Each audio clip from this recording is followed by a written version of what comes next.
paz do Senhor, aqui é o pastor Cláudio mais uma vez em tempos de pandemia. Esse programa que eu estou gravando hoje, essa mensagem é a 31ª. Eu tomei esse cuidado de estar trazendo sempre uma mensagem para você nesse período que nós estamos passando dentro de casa, esse período de caos, esse período problemático, esse período em que muita gente morreu, mas também muitos milagres aconteceram. E eu quero trazer um texto para você à luz de uma pergunta que me foi feita. Se o diabo ele pode influenciar nessa questão dessa pandemia, se isso é uma coisa das trevas, uma pergunta mais ou menos nesse sentido. Então, eu vou ler um texto para você em Jó, livro de Jó, no Antigo Testamento, livro de Jó, no capítulo 2, o versículo 7, que diz assim: Então saiu Satanás da presença do Senhor e feriu a Jó de tumores malignos, desde a planta do pé até o alto da cabeça. Versículo 8: Jó, sentado em cinza, tomou um caco para com ele se raspar, como se essa doença, além dos tumores, ela provocasse alguma crosta na pele e ele tivesse que se raspar.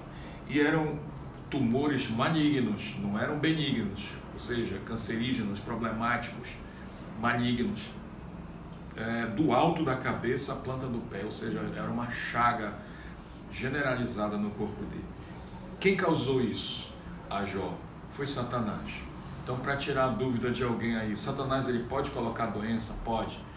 Satanás pode trazer o coronavírus, o vírus para dentro da minha casa? Pode. Ele tem poder para isso. Satanás é um anjo decaído, ele era um querubim, ele era um anjo criado em perfeição, mas ele pecou, ele teve vaidade, ele teve soberba, ele foi lançado do céu, mas ele não perdeu o seu poder, ele continua com o seu poder, inclusive de colocar doença nas pessoas.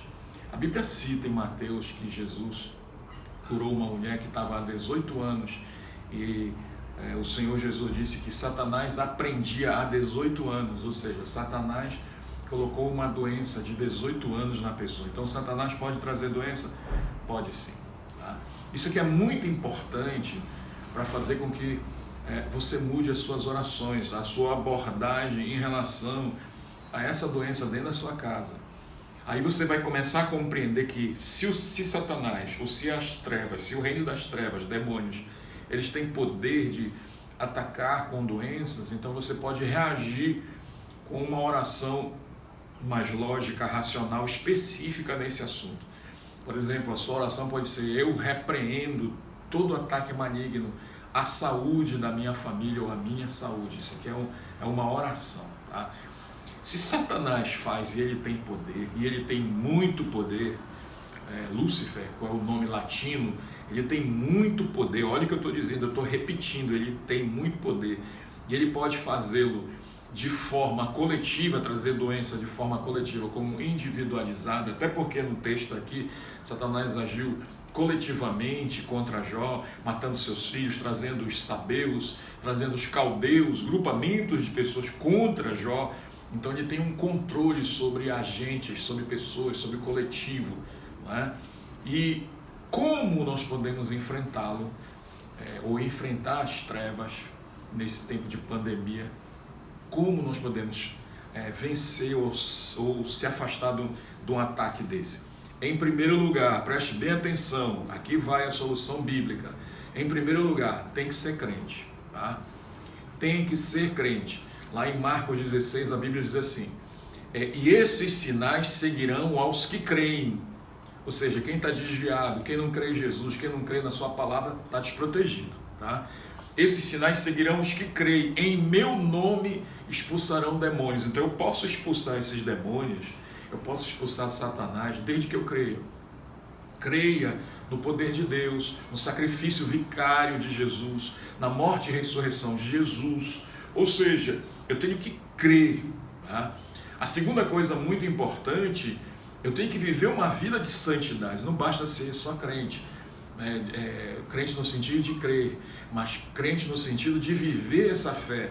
Ou seja, eu tenho que viver uma vida de santidade, porque se eu estiver em pecado, eu estou sujeito ao ataque do inimigo. Então eu tenho que viver uma vida de santidade. Portanto, você que está me escutando agora, me assistindo agora, se você tiver alguma coisa errada, confesse, que aquele que confessa alcança misericórdia e o Senhor abençoa, tá certo?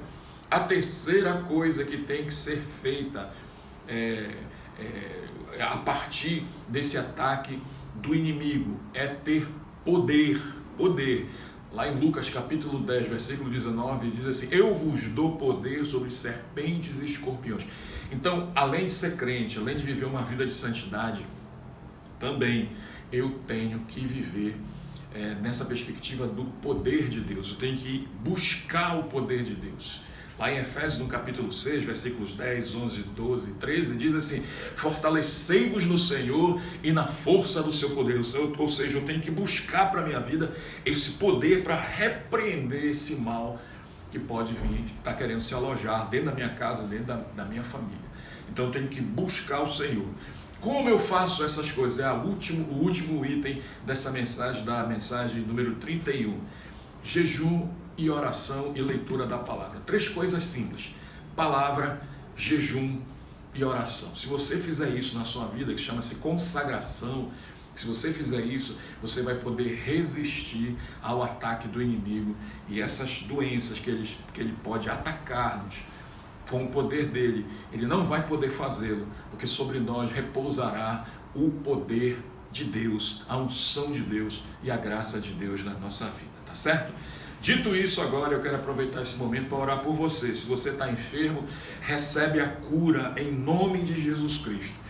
Se você tem um parente enfermo, seja no hospital ou dentro de casa, receba a cura na sua família, no seu parente, alguém querido, receba a cura agora em nome de Jesus. Você já está abençoado, dê testemunho da sua fé, que a graça de Deus seja abundante na sua vida. A paz do Senhor.